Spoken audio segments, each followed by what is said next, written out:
विचार करा, तुम्ही एक अतिशय सुंदर पुस्तक वाचताय, पण अट एकच आहे, वाचलेलं पान पुन्हा उलटता येणार नाही.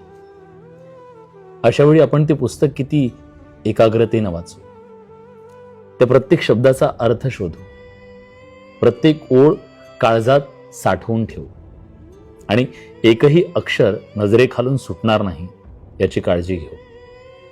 कारण आपल्याला माहिती आहे, एकदा नजर पुढच्या ओळीवर गेली की मागचा प्रवास कायमचा संपला. आपलं आयुष्य ही अगदी असंच आहे. कालचं पान उलटलं गेलंय, तिथं आपण आता काहीच लिहू शकत नाही, दुरुस्तही करू शकत नाही.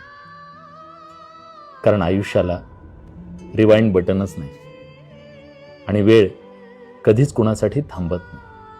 पण आजचं पान आपल्यासमोर उघडं आहे, आपण त्यात आनंदाचे रंग भरूया, चिंतेची शाई सांडून देऊया. म्हणूनच जेव्हा आपण कोणाशी बोलतो तेव्हा मनापासून बोलावं. जेव्हा आपण कुणावर प्रेम करतो मनापासून करावं. जेव्हा आपण जगतो ना तेव्हा भरभरून जगावं. म्हणजे पुढचं पान उलटताना मागे कुठली तक्रारच राहणार नाही.